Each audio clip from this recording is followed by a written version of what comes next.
Di tengah kehidupan setiap orang, tiba saatnya untuk memilih cinta. Memutuskan apakah orang itu benar-benar yang dicari bisa jadi sulit. Inilah tantangan yang dihadapi Gustavo, sang protagonis dalam cerita ini, pada suatu malam musim semi yang hangat. Gustavo sedang duduk di jendela kafe yang nyaman, menikmati kopinya. Dia sering melihat jam tangannya sampai akhirnya memutuskan untuk mengambil telepon dan menelepon seorang teman yang sudah ditunggunya hampir 1 jam. Sayangnya, temannya memberitahu bahwa dia memiliki urusan penting dan tidak bisa datang. Hal ini membuat Gustavo frustrasi dan dia mulai berpikir tentang situasi tersebut. Hari ini adalah hari ulang tahunnya, tetapi dia tidak berminat untuk merayakan atau berpesta. Sebaliknya, dia menyarankan kepada sahabatnya untuk bertemu di sebuah kafe. Ulang tahun selalu memberinya kesedihan yang tak dapat dijelaskan, membuatnya muram dan introspektif. Baru-baru ini, dia kembali ke kota kelahirannya setelah 5 tahun tinggal di luar negeri. Gustavo kuliah di salah satu universitas terbaik di dunia dan lulus dengan nilai yang sangat baik. Sekarang dia kembali ke rumah dengan perasaan puas dan memesan kopi dan kue stroberi lagi di kafe.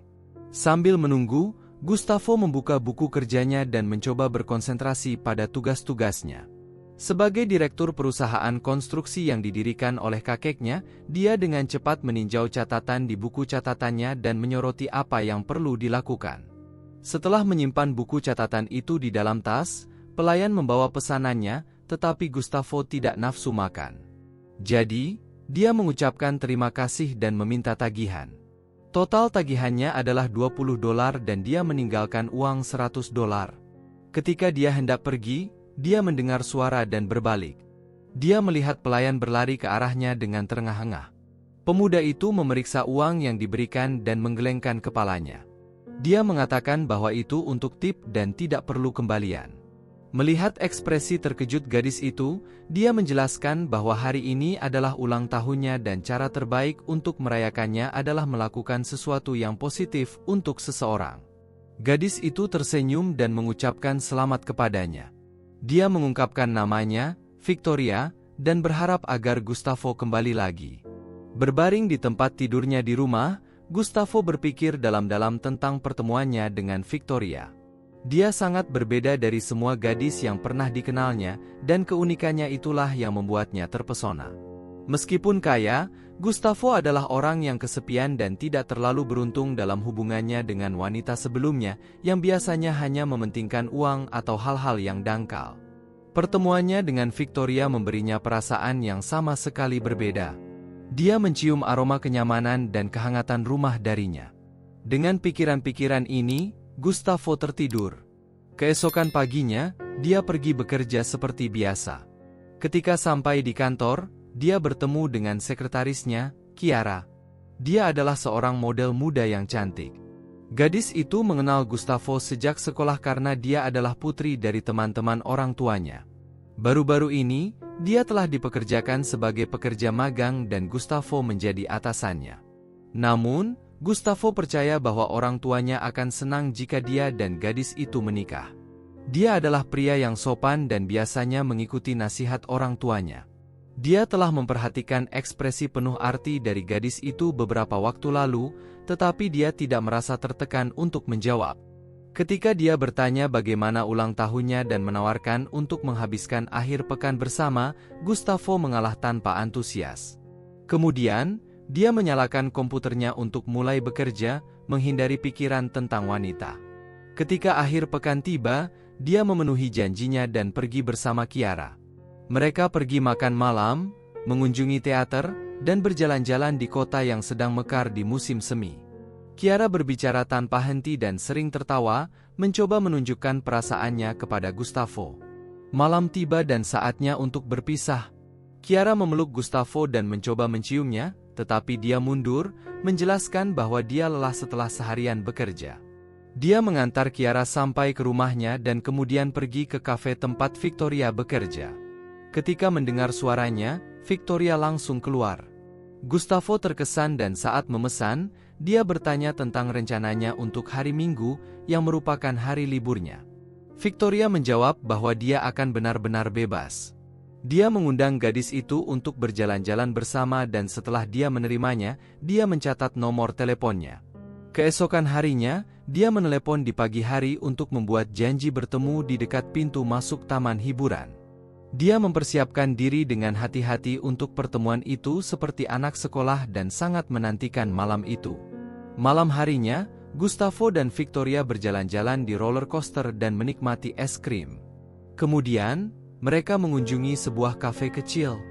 Gustavo yang penasaran bertanya tentang kehidupan Victoria dan dia berbagi bahwa dia tinggal bersama adik perempuannya di sebuah apartemen kecil di pinggiran kota.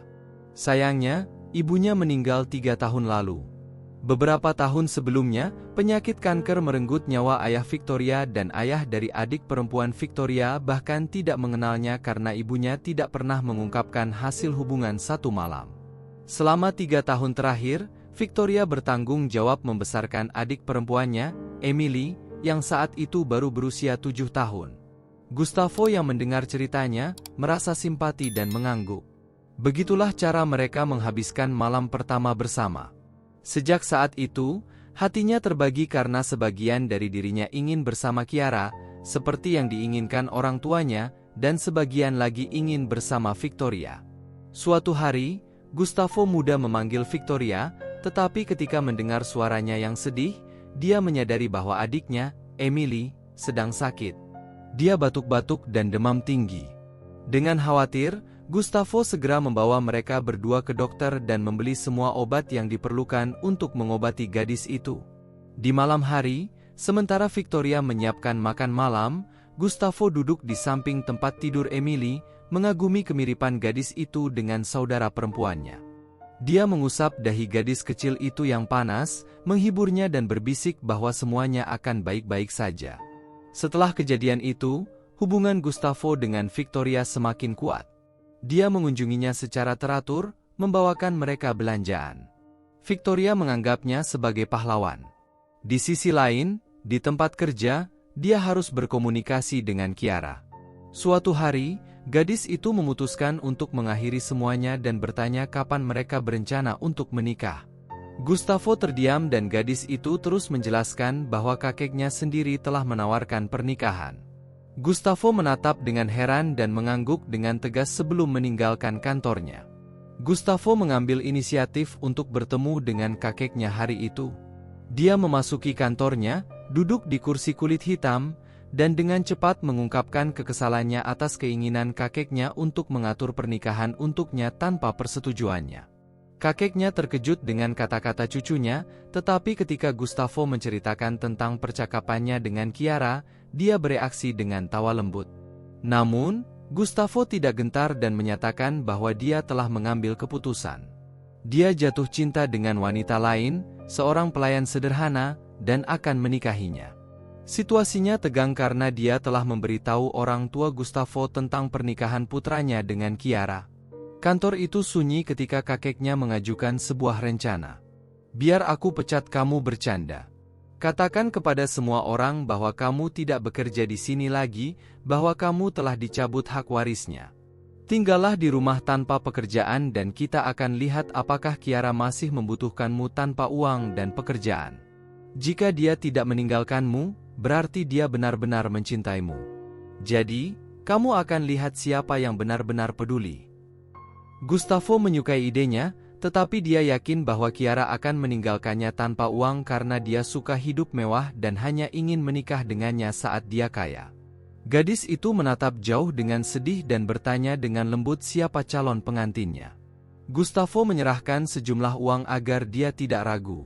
Kakeknya mengumumkan pemecatan Gustavo kepada semua orang di kantor.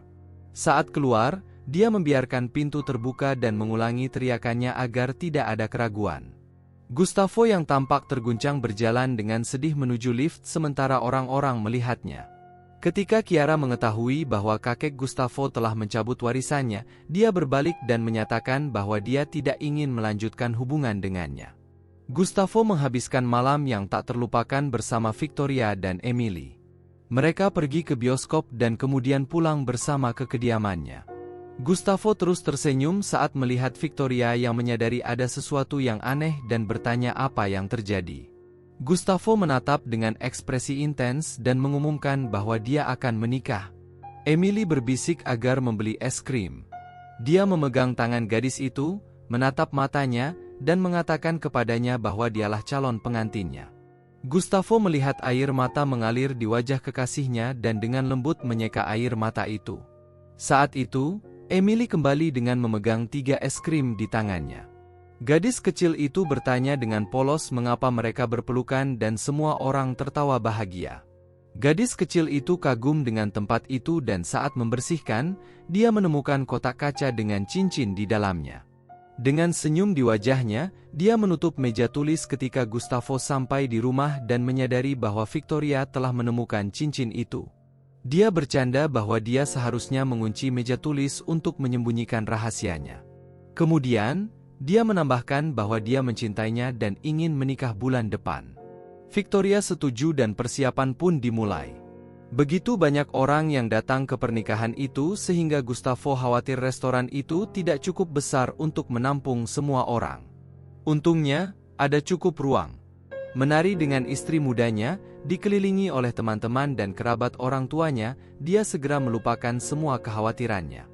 Setelah berdansa, semua orang duduk dan meminta pengantin baru untuk berpidato. Mengangkat gelasnya, Gustavo pertama-tama berterima kasih kepada kakeknya yang terkasih karena telah membantunya mengambil keputusan yang tepat. Kakeknya menatap Gustavo dengan pandangan nakal dan Gustavo melanjutkan dengan berterima kasih kepada orang tuanya atas cinta dan kontribusi mereka terhadap pendidikannya. Kemudian, dia menatap istrinya dan berkata bahwa dia sangat senang telah menemukan gadis yang begitu murni dan cerdas seperti Victoria yang bersedia bersamanya, apapun yang terjadi.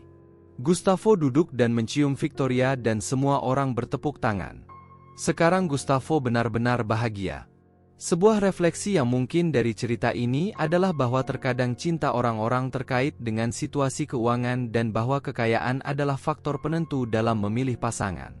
Namun, penting untuk diingat bahwa cinta sejati tidak boleh didasarkan pada hal-hal yang dangkal seperti kekayaan finansial, tetapi pada hubungan emosional, rasa hormat, kepercayaan, dan keterbukaan di antara orang-orang.